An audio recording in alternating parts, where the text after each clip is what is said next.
Assalamualaikum warahmatullahi wabarakatuh. Halo semuanya, berjumpa kembali dengan saya, Kang Restu. Apa kabar semuanya? Semoga kalian selalu sehat, baik, dan tentunya dimudahkan segala urusannya oleh Tuhan Yang Maha Esa. Amin amin ya rabbal alamin. Seperti biasa, kali ini Kang Restu akan menceritakan sebuah kisah horor misteri.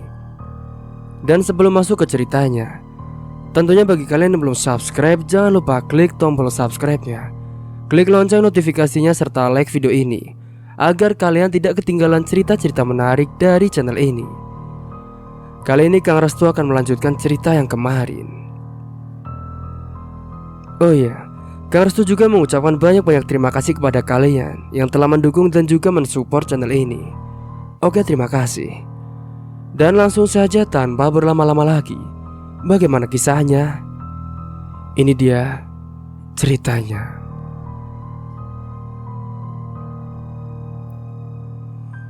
Siti tertegun demi melihat wajah wanita parubaya yang telah menolongnya. Wajahnya begitu cantik dan sungguh mempesona. Dia merasa heran, kenapa wanita yang memperkenalkan dirinya sebagai Nyai Yunda berada di tempat terpencil seperti ini, tempat yang mungkin masih terdapat binatang buas. Nyai Yunda dengan penuh kasih sayang dan telaten, dia merawat luka-luka Siti. Hingga dalam waktu 2 minggu Siti pun sudah merasa baik. Bahkan kini dia bisa berbicara dengan lancar sehingga Nyai Ayunda merasa senang. Ada sesuatu yang akan kuceritakan. Ini terjadi sekitar 15 tahun yang lalu. Kemudian Nyai Yunda pun menceritakan sebuah kisah tentang dirinya sampai dia berada di tempat ini. Ayunda memang seorang gadis yang berparas cantik dan menawan. Hingga dalam usianya yang masih sangat belia, dia sudah menjadi banyak rebutan kaum Adam. Kebetulan juga keluarga Ayunda termasuk keluarga yang berkecukupan, maka yang melamar dia pun kebanyakan dari golongan ningrat-ningrat. Ada seorang pemuda anak seorang saudagar kaya dan sangat terkenal di wilayah desa maupun kota. Pemuda itu bernama Brata. Dia bertubuh kurus kerempeng, sungguh bertolak belakang dengan sang ayah yang bertubuh tambun. Barata tergila-gila melihat kecantikan Yunda. Dia meminta sang ayah untuk meminang Yunda, yang kala itu sudah menjalin hubungan dengan Ilyas. Ayah dari Barata mengirimkan utusan kepada keluarga Yunda, yang isinya bahwa Barata ingin melamar Yunda.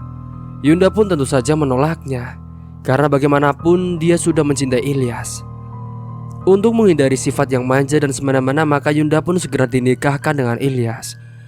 Tapi Barata bukan berhenti berharap. Dia pun malah bertindak di luar dugaan. Ilyas pun hampir meregang nyawanya ketika sore itu hendak pulang dari ladang. Mereka, Barata dan 2 anak buahnya, mengeroyok Ilyas dan juga menganiayanya. Bahkan yang lebih parah lagi, Barata pun menculik Yunda. Dia dibawa ke sebuah rumah kosong milik keluarga Barata. Barata berusaha untuk menggagai Yunda, namun dengan beraninya Yunda menendang Barata hingga terjengkang ke belakang dan kepalanya membentur tembok. Barata pun menyuruh 2 orang anak buahnya untuk mengikat Yunda pada sebatang pohon. Kemudian mereka pun mengumpulkan kayu bakar. Setelah itu mereka mulai menyusun kayu-kayu di dekat Yunda yang kini mulai panik. Barata sebenarnya hanya berniat untuk menakut-nakuti Yunda saja, tapi salah seorang anak buahnya sudah kepalang tanggung. Dia pun menyiramkan minyak tanah ke tubuh Yunda. Maka ketika Barata membakar kayu itu, api pun segera menyambar pakaian Yunda hingga membakar tubuhnya. Barata terkejut. Dia pun memerintahkan anak buahnya untuk segera memadamkan api. Namun semuanya sudah terlambat, karena untuk mengambil air dari dalam rumah butuh waktu. Maka ketika api berhasil dipadamkan, kondisinya pun sudah lemah. Sementara itu Barata dan kedua anak buahnya pun panik. Mereka bingung ketika melihat kondisi Yunda yang sudah nampak gosong. Mereka pikir sebentar lagi perempuan itu akan mati. Maka dengan segera mereka pun menggali tanah dan mengubur hidup-hidup tubuh Yunda. Namun kematian belum saatnya tiba. Yunda merasa ada tangan kokoh yang menariknya dari luar dan tubuh Yunda pun berhasil keluar dari liang lahat. Setelah Nyi Yunda tersadar kalau dirinya masih hidup, dia pun mencari-cari siapa atau makhluk apa yang memiliki kekuatan sebesar itu. Kau masih hidup, hai perempuan? Satu suara besar menggema menggentarkan gendang telinganya. Nyi Yunda pun memandang satu sosok makhluk tinggi besar dan hitam legam. Nyi Yunda pun tersudut mundur. Dia tak tahu makhluk apa sebenarnya. Kau jangan takut, wahai perempuan. Aku akan menolongmu. Aku akan membebaskanmu dari segala penderitaanmu. Ikutlah bersamaku. Kau akan tahu betapa aku memiliki kesaktian yang jarang ada tandingannya. Perintah makhluk itu. Sejenak Nyi Yunda pun ragu, namun setelah mengingat penderitaannya maka dia pun bertanya, "Ampun Tuan Raksasa, namaku Yunda. Kalau boleh tahu siapakah Tuan? Dan makhluk apakah Tuan ini?" Tanya Yunda dengan perasaan yang takut. Aku adalah penguasa hutan cadas pangeran. Orang-orang menyebutku Raja Alam Arwah. Siapapun yang masuk wilayah ini, aku jamin tak ada yang bisa keluar dalam keadaan hidup. Tapi setelah aku lihat penderitaanmu, aku berubah pikiran.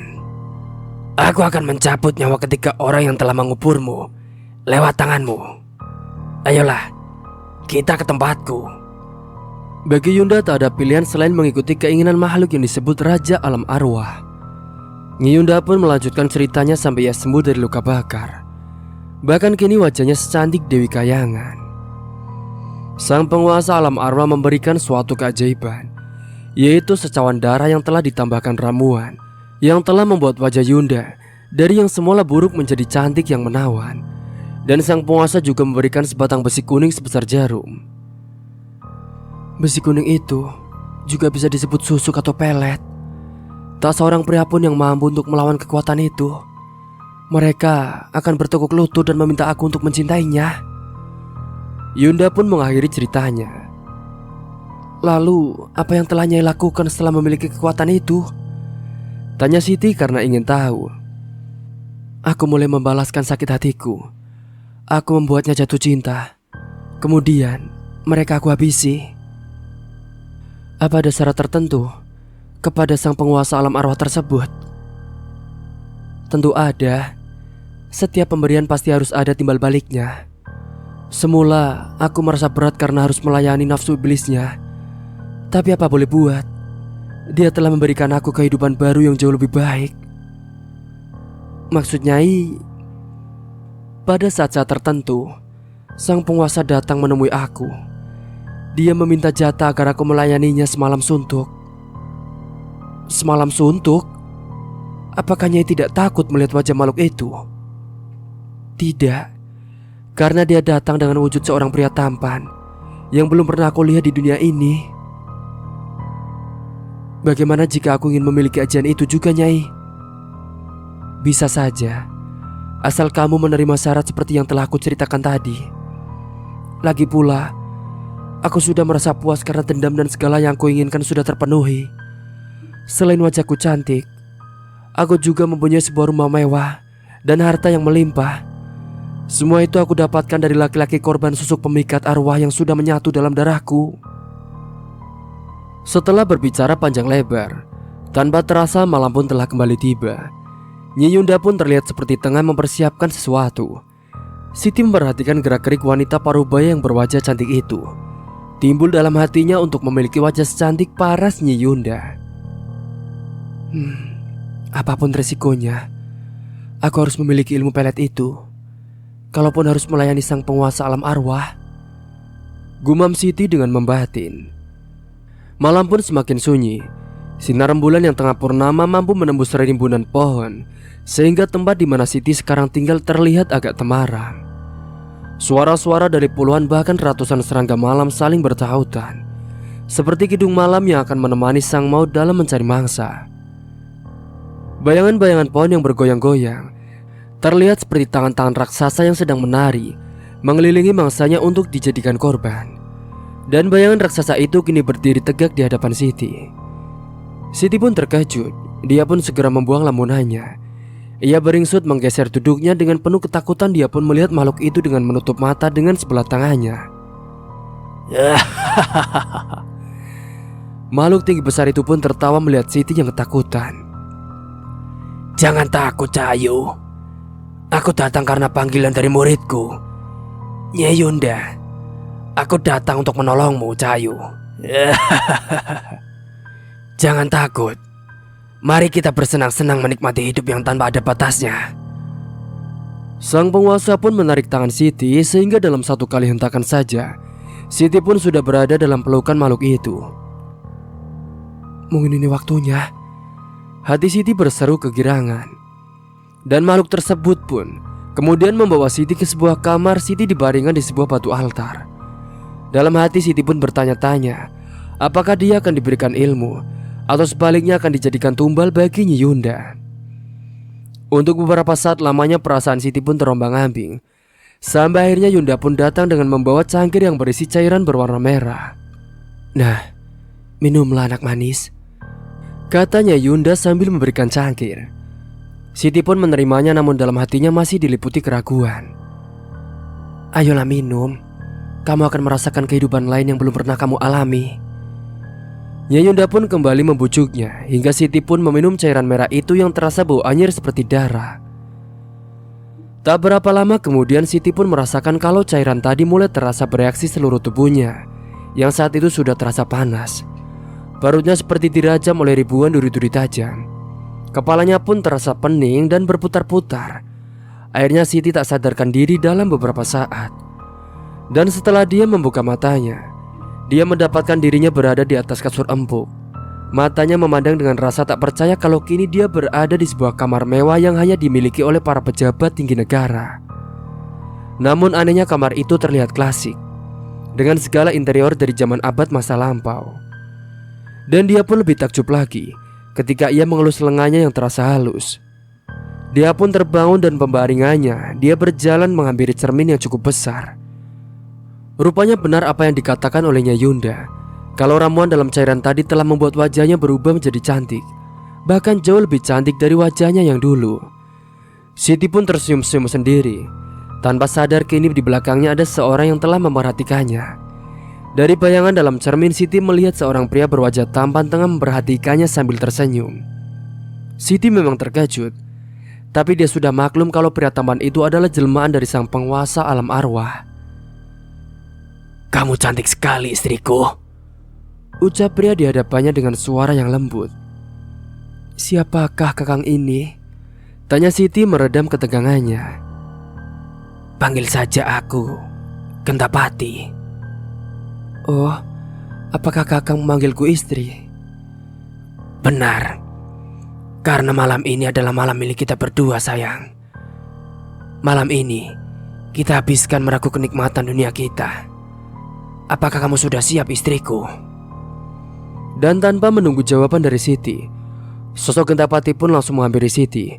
Kemudian ia mendaratkan ciuman-ciuman di bibirnya yang panas, sambil melucuti pakaian yang menempel di tubuh Siti, yang kini mulai terbakar gelora birahi yang sejak lama tak pernah ia rasakan lagi. Sementara itu di kediaman Bidan Ida, Ramli merasa bingung atas hilangnya kakak iparnya. Dia bertanya kepada Bidan Ida tentang keberadaan kakak iparnya. Kemudian ibu bidan itu pun mengatakan tidak tahu pasti, karena dia sendiri malam itu tengah berada di rumah seorang pasien. Ramli pun duduk tercenung, namun matanya menangkap suatu kilatan cahaya dari sebuah logam. Ramli pun penasaran, lalu dia memandangi kilauan cahaya matahari dari pantulan sebuah logam yang berbentuk pipi. Setelah ia mengambil benda itu yang ternyata sebuah bandul kalung, kemudian dia pun mengamati benda tersebut. Sepertinya dia tengah mengingat-ingat. Dia pernah melihat benda itu dipakai oleh seorang. Ya, aku ingat sekarang. Bandul ini adalah milik Anwar. Apa mungkin dia yang melakukan penculikan ini? Ramli pun bertanya di dalam hati. Ibu, sepertinya benda ini ada sangkut pautnya dengan hilangnya Siti. Sekali lagi, saya mengucapkan terima kasih ya Bu, karena ibu telah banyak membantu Siti di saat orang lain membencinya. Itu sudah menjadi kewajiban saya, karena kebetulan saya mengerti tentang ilmu kedokteran. Tapi sayang, saya telah gagal menjaga Siti, kakak iparmu. Tidak Bu, saya akan mencari tahu siapa orang yang telah membawa Siti. Jawaban dari Ramli tentu saja membuat Bidan Idan merasa cemas, sebab dia tahu perangai anak muda itu yang dulu selalu membuat onar. Setelah pamit pada Bu Bidan, Ramli pun mendatangi rumah Anwar. Sementara itu Anwar tengah duduk sendirian di teras rumahnya. Wajahnya nampak tegang ketika melihat kedatangan Ramli. Namun dia berusaha menutupi ketegangannya dengan menyeruput gelas kopinya. Terlebih lagi saat Ramli duduk di sampingnya dan memandangi bagian dari lehernya. Benar juga apa yang diperkirakan oleh Ramli. Di leher Anwar terdapat rantai kalung tanpa bandul yang biasanya selalu ia pakai. Tumben lo gak pakai bandul celurit kalung lo. Bosan ya? Tanya Ramli dengan memancing. Anwar pun kelihatan gugup, namun ia berusaha untuk bersikap wajar. Hilang waktu gue renang di sungai tempo hari. Anwar pun menjawab sekenanya. Di sungai apa di depan rumah bidan Ida? Pertanyaan Ramli menyudutkannya. Apa sih maksud lo? Gue bilang hilang ya hilang. Ngapain lo maksa gue sih? Ini buktinya. Gue dapat ini di depan rumah ibu bidan. Berarti lo datang entah sama siapa kan malam-malam. Terus lo bawa Siti kan? Sekarang lo jawab. Lo jawab dengan jujur pertanyaan gue. Kemana lo bawa kakak ipar gue? Gue gak tahu. Lagian gue ngapain bawa dia? Jijik tahu. Ucap Anwar dengan mengelak. Saking jijiknya, terus lo menculik Siti kan? Malam itu saat ibu bidan gak ada kan? Apalagi lo marah saat istri lo didorong sama si Siti. Iya kan? Ah, kenapa lo yang berisik sih? Terus gue mesti gimana? Harus ngaku kalau gue udah nyulik dia gitu? Iya, gue pengen lo ngaku biar gue ada alasan buat ngabisin lo. Sombong amat ya lo. Dulu orang takut bukan takut sama lo, tapi segan karena bokap lo. Nah sekarang lo tuh cuma gembel, gelendangan. Jawab Anwar dengan merendahkan Ramli. Justru sekarang karena gue gembel, jadi gak ada lagi orang larang gue buat ngabisin lo. Sampai di situ Ramli berkata. Tangannya pun dengan cepat meraih leher baju Anwar. Kemudian tubuh Anwar pun digencetnya pada dinding. Anwar pun mengeluh ketika perutnya dihantam lutut oleh Ramli, sehingga kepala Anwar pun sedikit menunduk. Dan dengan pukulan yang bertubi-tubi, Ramli tak memberi kesempatan pada Anwar untuk melakukan perlawanan. Tubuh Anwar pun melorot dan mencium lantai. Dia mengerang kesakitan, dari hidungnya pun mengalir darah yang sangat segar. Ini baru peringatan buat lo. Nanti kalau gue dapat bukti lo terlibat, maka gue gak segan-segan buat ngabisin lo. Paham? Setelah berkata begitu, Ramli pun meninggalkan Arwan. Namun baru saja dia melangkah, seorang pria berteriak karena melihat Anwar yang tertungkup penuh darah di wajahnya. Tolong! Tolong! Ramli ngamuk! Teriakan orang tadi didengar oleh warga yang saat itu segera mendatangi tempat itu. Ramli pun diam sejenak. Dia berpikir tak mungkin mampu melawan lebih dari 3 orang. Maka tanpa pikir panjang ia pun mengambil langkah 1000 untuk menyelamatkan diri. Mereka tidak mengejar Ramli, sebab mereka tahu sifat pemuda anak almarhum Pak Kades itu.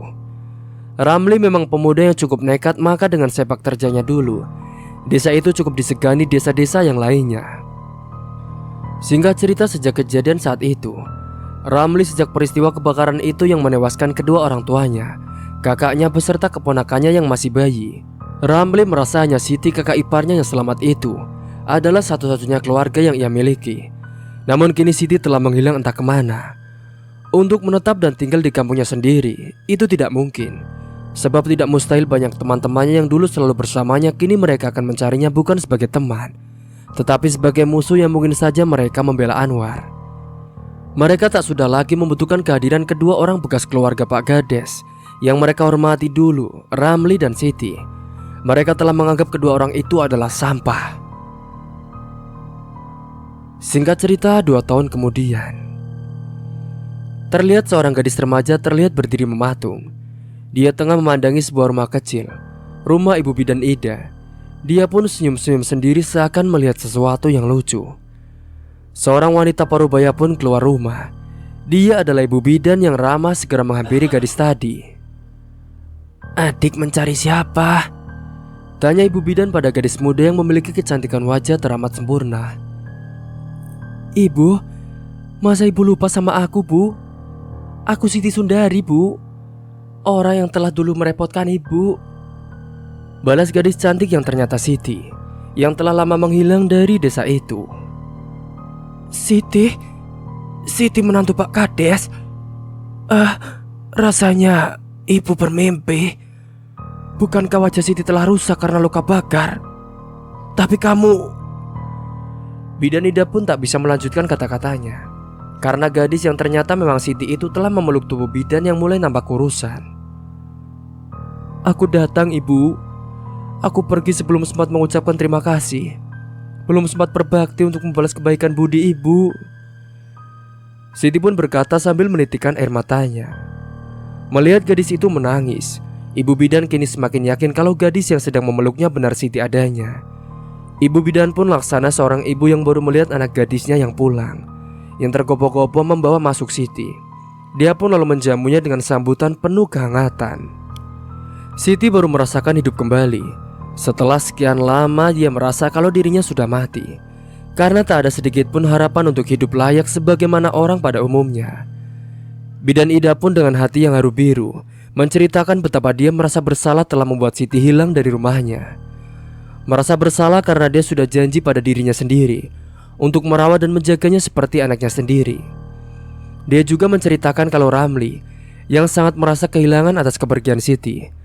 Bahkan Ramli harus pergi setelah menghajar orang yang telah dianggapnya yang telah menculiknya. Sebenarnya Bidan Ida ingin tahu apa penyebab wajah Siti bisa secantik itu, padahal sebelumnya masih banyak luka yang masih mengeluarkan cairan berbau busuk.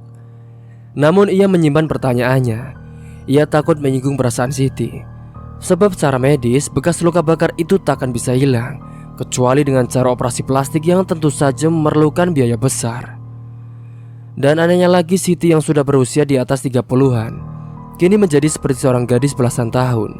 Dia bukan hanya cantik, namun seperti mempunyai daya magnetik yang kuat. Wajahnya begitu tenang, tapi sorot matanya begitu tajam dan mampu membuat bulu kuduk terasa merinding. Siti pun menceritakan penculikan yang menimpa dirinya di malam itu. Hanya saja dia tak ingin rahasianya terbongkar, maka dia pun tak menceritakan kemana mereka membuang dirinya. Dan dia juga tak ingin menceritakan perihal kejadian yang mungkin oleh Bidan Ida sangat tak masuk akal. "Nah, sekarang ibu minta agar kamu menetap tinggal di rumah ibu ya. Anggaplah ibu ini adalah ibu kandungmu.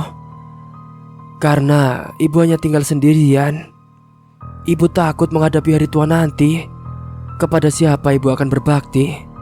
Kepada siapa ibu harus bersandar?" kata ibu bidan itu dengan membujuk. Pandangan mata Siti pun menerawang pada perjalanannya nanti untuk membalas sakit hatinya.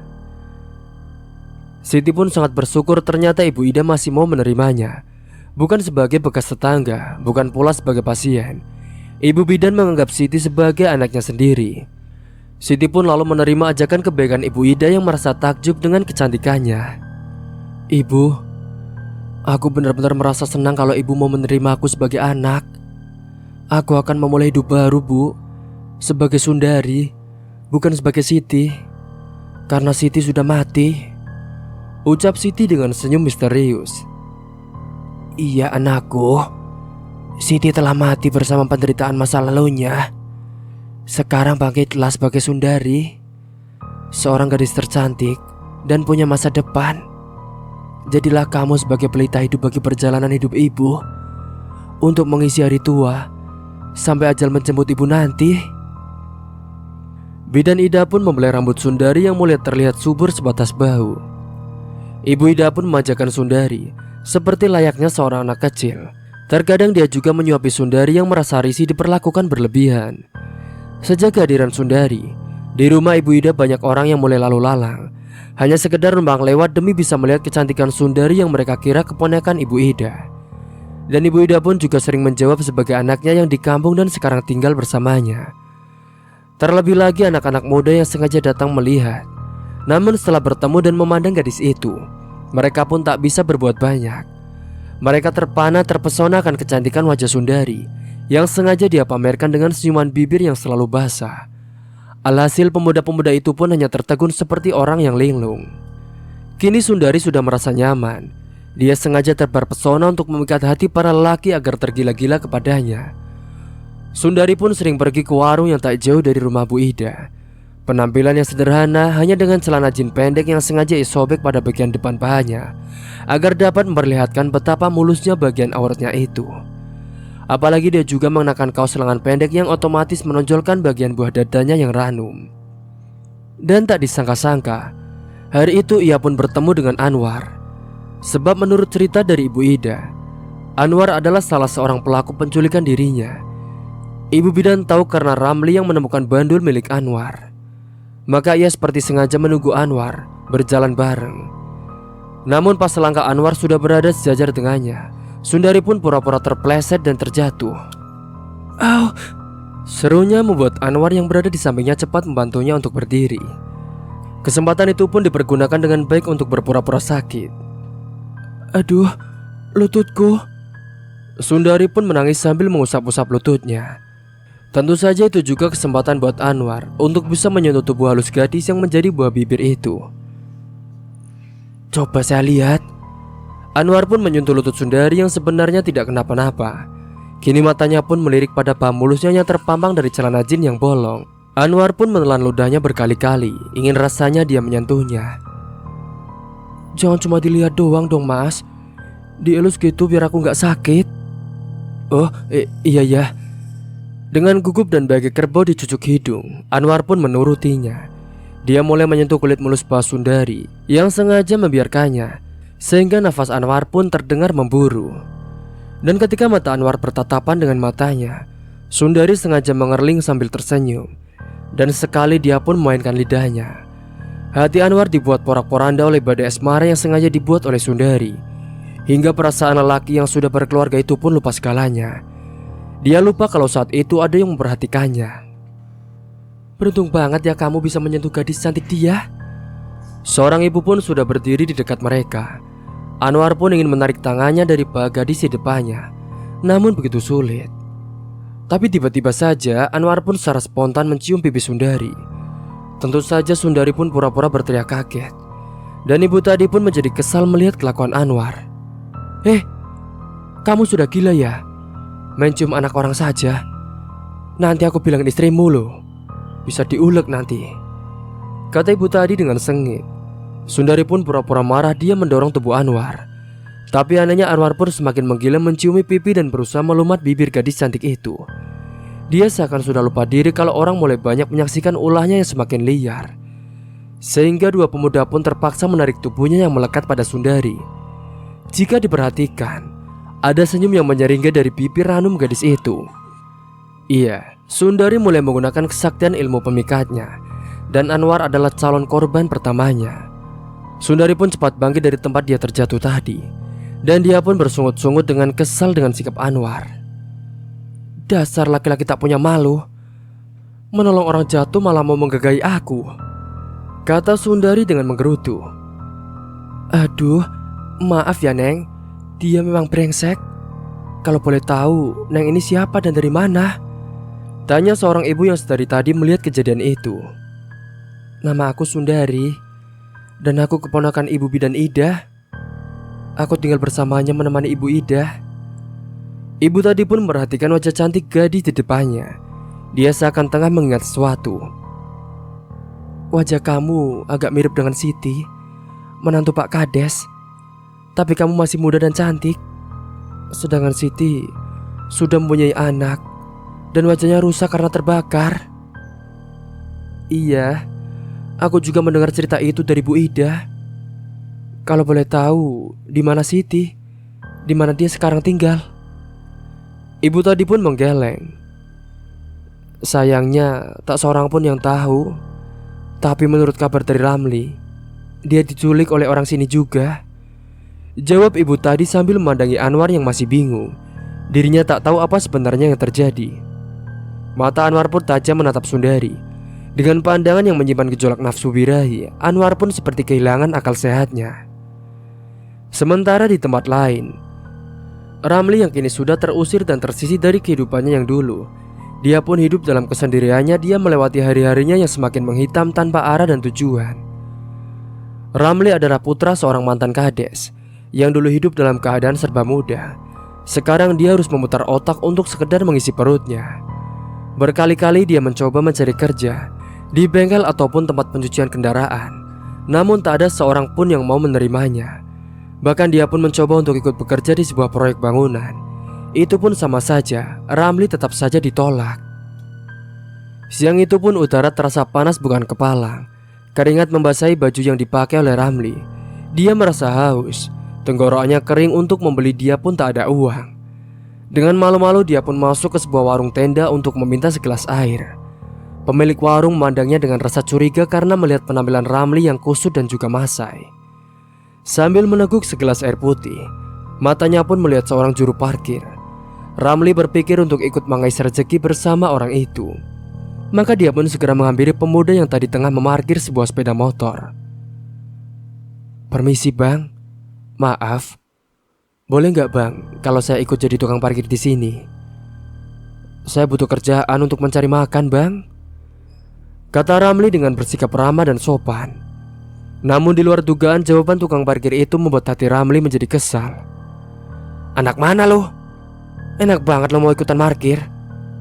Gua aja di sini gantian sama teman gua.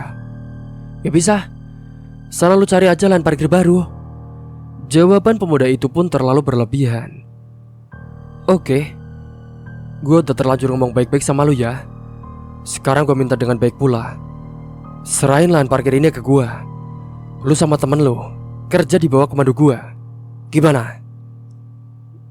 "Ngehe juga ya lu. Lu mau ngambil lahan ini? Boleh aja sih, asal lu mesti tahu kalau teman gua pasti mempertahankannya juga. Gak masalah. Sekarang lu panggil teman lu, bilang kalau lahan ini gua ambil alih. Paham?" Dan tanpa basa-basi, pemuda tadi pun langsung pergi.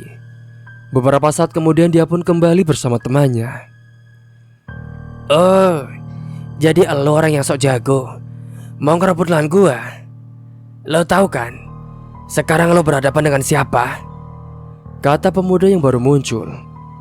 "Siapa lo itu gak penting buat gua. Sekarang suka gak suka, mau gak mau lo harus menyerahkan lahan ini. Kalau lo mau, lo bisa tetap kerja di sini jadi anak buah gua. Tapi kalau lo gak mau, silakan lo angkat kaki dari sini." Gila juga nih orang. Mau cari mati kali lu ya. Nih kenalin Cipeng, anak asli sini. Lo bakalan nyesel udah berurusan sama gua. Sambil berkata seperti itu, pemuda yang bernama Cipeng itu melayangkan pukulannya ke arah Ramli. Perkelahian pun berlangsung cukup seru, apalagi Ramli kini dikeroyok kedua pemuda tadi. Perkelahian antara Ramli yang dikeroyok dua juru parkir sekaligus preman itu pun berlangsung dengan sengit. Ramli yang sudah cukup makan asam garam dalam soal berkelahi, dia pun cukup santai saja mengimbangi keberingasan kedua lawannya. Bahkan sekali Ramli memukul dan menendang kedua pemuda yang menurut Ramli bukan tandingannya. Tanpa mereka perhatikan, ternyata perkelahian itu menarik banyak orang, sehingga menjadi tontonan gratis bagi orang yang kebetulan lewat. Sebab memang Ramli mempunyai jurus andalan dari perguruan karate tempat ia pernah belajar ilmu bela diri. Sesekali penonton gratis itu pun bersorak ketika sebuah tendangan kaki Ramli berhasil mendarat di dada lawan. Dan tentu saja pemuda yang bernama Cipeng itu, dia pun terhuyung-huyung kemudian tersungkur jatuh mencium aspal. Cipeng pun berusaha untuk bangkit, namun Ramli tidak memberikan kesempatan. Sekali lagi kaki Ramli menendang telapak kepalanya. Cipeng pun merasa pandangannya berkunang-kunang kemudian ambruk. Ramli mendekati lawan yang ia anggap kroco, yang sedari tadi sudah ragu menghadapi Ramli. Dan benar saja belum sempat Ramli melayangkan tinjunya, pemuda itu pun berlutut mohon ampun kepadanya. Ramli pun hanya tersenyum penuh kemenangan. "Nah, sekarang gue udah ngalahin lo berdua. Lo tinggal pilih, mau tetap kerja di sini jadi anak buah gua, atau lo pergi dari sini. Dan kalau lo pengen balas dendam, gue pasti meladeni lo pada," kata Ramli memberikan pilihan. "Oke, gua ngaku kalah. Lo boleh ambil lahan ini. Tapi gue berdua juga butuh duit. Jadi gue rela bergabung sama lo," jawab Cipeng terengah-engah. Ramli pun sekarang menjadi bos parkiran. Mulai saat itu juga, Ramli pun diakui sebagai bos oleh kedua orang anak buahnya. Ramli pun saat itu melirik pada pedagang kaki lima. Di sepanjang trotoar dia pun bermimpi untuk menguasai sebagai penarik iuran. Satu gagasan yang baik baginya. Bukankah dia juga sudah punya cukup modal untuk mempertaruhkan kemungkinan yang terpuruk yang mungkin nanti akan dihadapinya. Sementara di tempat lain, Anwar pun masih terus uring-uringan. Ia benar-benar sudah terkena racun asmara dari pelet yang dilancarkan oleh Sundari. Tak peduli pagi, siang atau malam, Anwar pun terus saja berkali-kali lewat di depan rumah Ibu Bidan Ida. Matanya selalu mencari-cari keberadaan gadis Sundari yang memang sudah sengaja membuatnya menjadi tergila-gila. Ibu Ida pun selalu mengawasi gerak-gerik mencurigakan dari lelaki itu. Dia takut kejadian 2 tahun lalu terjadi lagi. Ibu Ida tak ingin kecolongan untuk kedua kalinya. Maka dia pun mewanti-wanti agar Sundari jangan sering keluar rumah, apalagi bila dia tidak ada. Istri Anwar sering curiga melihat ulah suaminya yang berbeda dari biasanya. Selain suaminya sering keluar, juga heran selalu memakai parfum miliknya. Abang ini kelihatan aneh akhir-akhir ini. Setiap saat bolak-balik, mondar-mandir, ngawasin rumah Bu Bidan. Atau jangan-jangan abang udah jatuh cinta ya sama gadis yang namanya Sundari itu? Ngaca bang, ngaca. Sundari wajahnya cantik, kulitnya mulus, dan kayaknya gak ada deh yang secantik dia. Sedangkan abang udah tua, dekil, miskin pula, kata istri Anwar bersungut-sungut. Ah, udah deh. Lo tuh tahu apa sih? Mau gue jatuh cinta kek, kasmaran kek, itu urusan gue, bukan lo. Balas Anwar tak kalah sengit. Setelah berkata seperti itu, pandangan Anwar pun kembali menerawang. Dia masih ingat, bahkan masih rasakan betapa mulus dan lembutnya kulit paha gadis itu. Sayang ada orang yang tahu waktu itu. Padahal gue masih pengen merasakan kehangatan dan kenikmatan tubuh mulus gadis itu. Oh Sundari, Sundari, kapan ya kita bisa berduaan lagi? Nah tuh, mulai lagi deh kumatnya. Lo tuh masih mikirin cewek itu kan mas? Pikirinlah istrimu ini mas. Kerja yang rajin, jangan hayal mas. Lo bisa diem gak? Anwar pun membentak istrinya sembari mengangkat tangannya. Saat Anwar menarik tangannya yang hampir melayang, tiba-tiba seorang gadis belia pun lewat di hadapannya yang tak lain adalah Sundari. Dan Sundari tahu kalau Anwar tengah memperhatikannya. Maka dia pun sengaja membuat gerakan yang gemulai untuk menarik perhatiannya. Langkah kakinya dibuat perlahan, sehingga pinggulnya pun ikut bergoyang menggoda mata Anwar yang sejak tadi enggan berkedip. Sundari, mau kemana? Tanya Anwar tanpa menghiraukan istrinya yang masih gregetan. Abang, aku mau beli sayuran bang, jawab Sundari sambil tersenyum menggoda. Hati Anwar pun kebat-kebit melihat senyuman yang menggoda itu. Ia bangkit dari kursinya. Maksudnya ingin mengiringi langkah gadis itu, namun keinginannya terpaksa ia urungkan karena istrinya pun langsung menarik lengannya. Masuk, seru istrinya. Sundari lalu melanjutkan langkahnya menuju warung. Di warung hampir semua mata yang kebanyakan kaum hawa itu memandang takjub dengan kecantikan yang dimiliki oleh Sundari. Bahkan seorang ibu pun sampai berdecak kagum. Nggak nyangka ya kalau Ibu Bidan mempunyai keponakan cantik ini. Pantasnya sih artis tuh anak. Lihat aja penampilannya, asal aja tapi tetap mempesona. Iya enggak? Iya, benar tuh bu. Jangan-jangan dia memang artis ya? Timbal ibu yang lain. Maaf ya ibu-ibu, lagi ngomongin aku ya?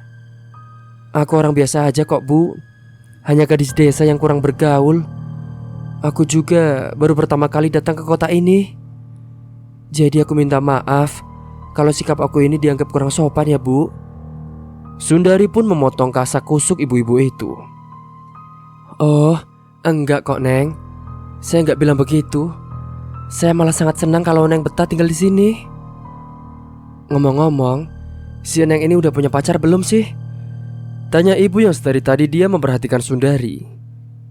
Kebetulan belum laku bu, balas Sundari asal saja. Wah, kebetulan Neng, ibu punya anak lelaki. Dia bingung mau cari istri. Kayaknya sih cocok kalau sama si Eneng. Anak ibu namanya Haris. Dia udah kerja di pabrik sepatu Neng. Gajinya juga lumayan. Singkat cerita, setelah percakapan itu, malam pun sudah semakin larut. Suasana sekitar mulai terlihat sepi, hanya ada beberapa pemuda yang biasa nongkrong sambil bermain gitar dan bernyanyi menirukan gaya Iwan Fals.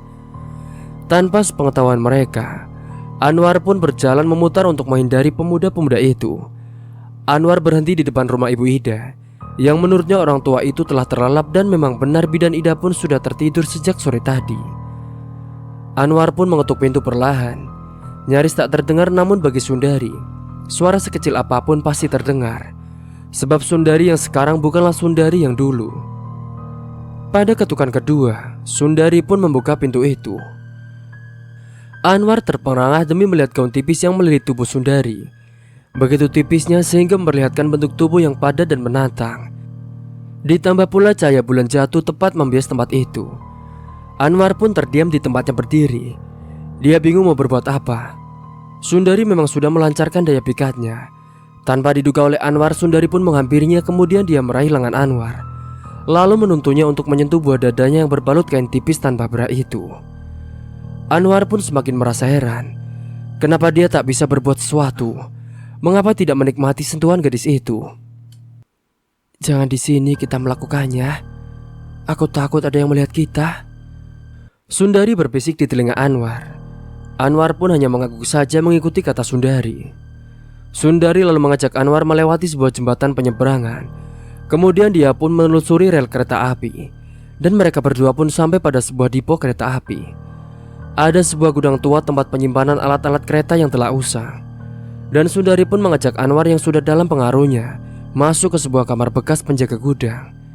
Di sana masih terdapat balai-balai dari kayu yang masih terlihat baik. Sundari pun langsung mencumbu Anwar dengan beringas, hingga laki-laki itu pun kembali normal. Anwar saat itu segera membalas ciuman dan rabaan yang dilakukan oleh Sundari. Sundari pun membuka gaun tipisnya dan meletakkannya pada balai-balai kayu. Kemudian dia merangkul tubuh Anwar, dan dia pun memreteli kancing-kancing bajunya yang kasar.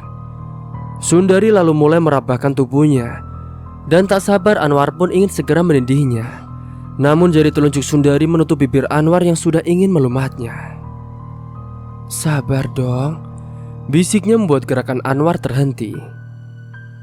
Sabar bang, aku akan memberikan pelayanan khusus buat abang. Tapi sebelumnya, abang harus menjawab dengan jujur pertanyaanku. Sundari pun menatap tajam pada bola mata Anwar. Laki-laki itu tak dapat berbuat banyak selain menganggukkan kepalanya. Abang kenal dengan perempuan yang bernama Siti, menantu Pak Kades yang mati terbakar itu? Iya, saya kenal. Tapi hanya segelas saja. Sebab dia jarang keluar rumah, sombong dan angkuh. Sepertinya abang tidak menyukai dia ya? Iya, saya benci dia. Apalagi setelah dia menyakiti istri saya. Saya kesal. Udah mukanya hancur, berani-beraninya nyakiti istri saya. Berarti abang membencinya. Nah, sekarang jawab dengan jujur ya bang.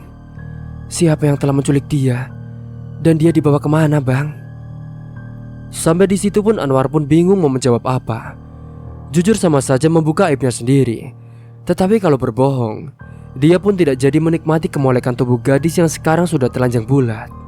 Kepala Anwar pun bertenyut-tenyut. Dia berpikir kenapa Sundari menanyakan tentang Siti.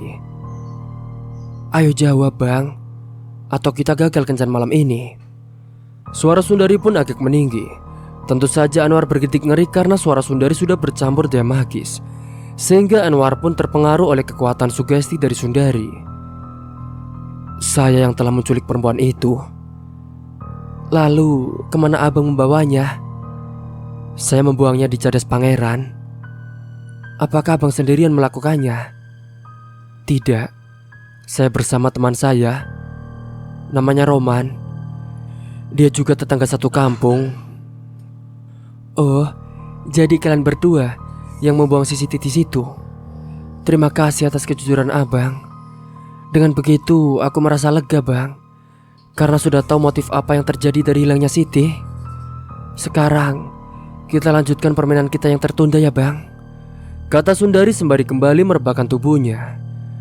Dan Anwar pun yang sejak tadi merasa sudah menekan nafsunya, kini dia pun dengan cepat segera menerjang. Anwar pun menindih tubuh mulus milik Sundari yang juga langsung mengalus punggung lelaki itu. Anwar bernafsu untuk segera beradegan panas, tanpa ia sadari kalau kuku-kuku jari tangan Sundari sudah semakin meruncing bak sebuah cakar yang siap mencabik-cabik. Cerita pun sampai di sini dulu. Tunggu kelanjutannya di part selanjutnya. Dan mungkin itu saja yang dapat saya sampaikan. Kurang lebihnya mohon maaf apabila ada salah kata ataupun ucapan yang kurang berkenan bagi kalian semua. Sampai jumpa di cerita selanjutnya. Akhir kata, wassalamualaikum warahmatullahi wabarakatuh.